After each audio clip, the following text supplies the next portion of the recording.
छठवां पाठ अंतरराष्ट्रीय स्तर पर हिंदी पढ़ेंगे। क्या है पाठ का नाम?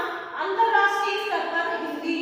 इसका अर्थ है international level what is Hindi, Hindi యొక్క పరిస్థితి మన అంతర్జాతీయంగా ఎలా ఉంది అనేది మనం ఈ రోజు చదువుకోబోతున్నాం।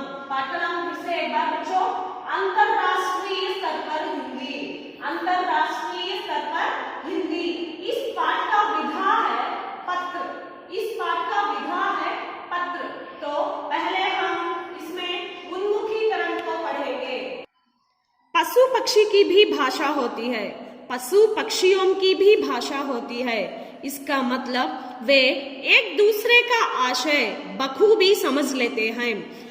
इसका मतलब वे एक दूसरे का आशय बखूबी समझ लेते हैं। यह बात तो है कि पशु पक्षियों की मनुष्यों जैसी सुविकसित भाषा नहीं होती।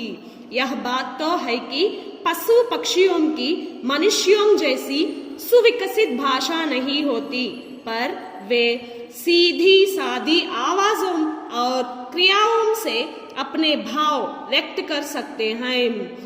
पर वे सीधी सादी आवाजों और क्रियाओं से अपने भाव व्यक्त कर सकते हैं।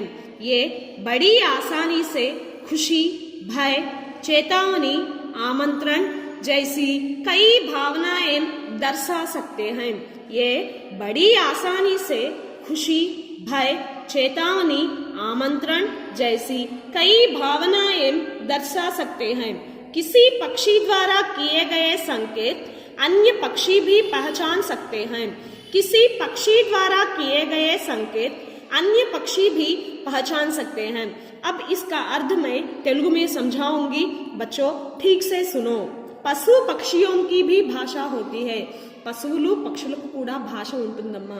భాష అంటే ఏంటి? మనం ఒకరికొకళ్ళు కమ్యూనికేట్ అవ్వడానికి ఎలా అయితే మాట్లాడతామో దాన్ని అర్థం చేసుకోవడానికి మనం యూజ్ చేసేదే భాష। इसका मतलब वे एक दूसरे का आशय बखूबी समझ लेते हैं। భాష ద్వారా మాత్రమే మనం ఒకళ్ళకొకళ్ళు మాట్లాడుకునే భాషని అర్థం చేసుకోగలము। భాష వస్తేనే ఒకళ్ళ యొక్క ఆశయం అంటే వాళ్ళు మాట్లాడే ఉద్దేశం ఏంటో మనకు అర్థం అవ్వాలంటే మన భాష మనకు తెలిసి ఉండాలి। పశువుల పక్షుల భాష వాటి భాషను అంటే వాటి సైగల ద్వారా కానీ పనుల ద్వారా కానీ వాటి పనులను అవి అర్థం చేసుకోవడానికి యూజ్ అయ్యేదే వాటి భాష అన్నమాట। यह बात तो है कि पशु पक्षियों की मनुष्यों जैसी सुविकसित भाषा नहीं होती। మనం చెప్పుకోవాల్సిన విషయం ఇంకోటి ఏంటంటే మనుషులలాగా అర్థవంతమైన భాష పశువులకు పక్షులకు ఉండకపోవచ్చు, లేదు కూడాను। पर वे सीधी सादी आवाजों और क्रियाओं से अपना भाव व्यक्त कर सकते हैं। కానీ మనలాగా మాటలు చేతులు లేకపోయినప్పటికీ సాధారణమైనటువంటి శబ్దాల ద్వారా మరియు తమ పనుల ద్వారా వాటి భావాలను వ్యక్తపరుస్తాయి, ఒకటికొకటి అర్థమయ్యేలా చేసుకుంటాయి। ఏ బడి ఆసానీ సే ఆ పశువులు పక్షులు చాలా సింపుల్ గా తన సంతోషాన్ని, భయాన్ని, చేతావని అంటే హెచ్చరికమ్మ, వాళ్ళకి ఏదైనా హాని కలగబోతుంది అనుకున్నప్పుడు వాళ్ళు వాళ్ళ యొక్క ఫీలింగ్స్ ని వేరేలాగా చేసుకుంటారనమాట। ఆమంత్రణ్, ఇన్వైట్, ఒకళ్ళనొకళ్ళు దగ్గరికి రమ్మని ఏదైనా ఇక్కడ ఆహారం ఉందని పిలవడం కోసం వేరేలా క్రియలు చేసుకుంటారనమాట। జైసి కై భావనాయం దర్శా సక్తే హై। ఆ పశువులు పక్షులు చాలా ఈజీగా తన సంతోషాన్ని, భయాన్ని, హెచ్చరికను, ఆమంత్రణ్ మీన్స్ ఇన్వైట్ అన్నమాట, ఇలాంటి భావాలను చాలా ఈజీగా చూపించగలుగుతాయి। కిసి పక్షి ద్వారా కియే గయే సంకేత్, ఏదైనా పక్షి ఏ దూరంగా ఉన్న పక్షి అయినా సరే తను చేసిన సైగల ద్వారా మిగతా పక్షులన్నీ అక్కడ జరిగే విషయాన్ని గ్రహించగలుగుతాయి। ఇక్కడ పశువులు పక్షులు తన భాషను, తన క్రియలను ఎలా చేస్తాయి అనేది మనకి ఇక్కడ చెప్పారన్నమాట। बच्चों अब उन्मुखीकरण के प्रश्न पढ़ेंगे और उसके जवाब समझेंगे।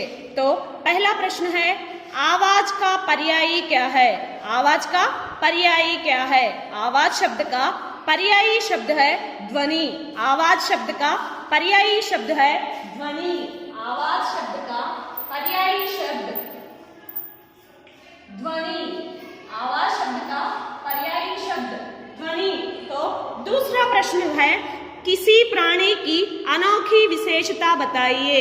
किसी प्राणी की अनोखी विशेषता बताइए ఏదైనా ఒక ప్రాణి యొక్క యూనిక్ స్పెషాలిటీని తెలియచేయమంటున్నానా జాగ్రత్త చూసుకోండి किसी प्राणी की अनोखी विशेषता बताइए यहाँ पर हम कबूतर के बारे में जानेंगे कबूतर कितनी भी दूर हो ఎంత దూరమైనా సరే తన దారిని మర్చిపోకుండా ఏదైనా సమాచారం చేరవేయాలంటే ఎలాంటి పరిస్థితుల్లోనూ మర్చిపోకుండా చేరవేస్తుంది उसको मैं अब हिंदी में बताऊंगी तुम लिख लेना कबूतर बिना भूले कितनी भी दूर हो अपना समाचार पहुंचाता है यही कबूतर की अनोखी विशेषता है कबूतर की अनोखी विशेषता है किसी भी स्थिति में अपना गम्य ना भूलकर समाचार को पहुंचाता है और तीसरा प्रश्न है इस गद्यांश के लिए उचित शीर्षक लिखिए इस गद्यांश के लिए उचित शीर्षक दीजिए ఈ గద్యాంశానికి ఒక శీర్షికను ఐ మీన్ హెడ్డింగ్ ని ఇవ్వమంటున్నాడు यहाँ पर मैं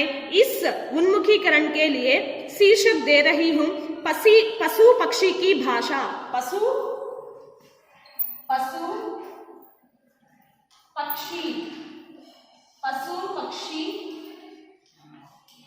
पक्षियों की भाषा पशु पक्षियों की भाषा तुम भी अपने पाठ्य पुस्तक में या अपने नोटबुक में पेन लेकर लिख लेना फिर से एक बार आवाज का पर्यायी शब्द क्या है आवाज का पर्यायी शब्द है ध्वनि किसी प्राणी की अनोखी विशेषता बताइए किसी प्राणी की अनोखी विशेषता यहाँ पर कबूतर के बारे में हमने पढ़ा कबूतर कितनी भी दूर हो अपना समाचार ना भूलकर पहुंचाता है और इस गद्यांश के लिए शीर्षक है पशु पक्षियों की भाषा इस गद्यांश के लिए शीर्षक है पशु पक्षियों की भाषा बच्चों इन प्रश्नों को ठीक से पढ़ लेना धन्यवाद दूसरी क्लास में फिर से मिलेंगे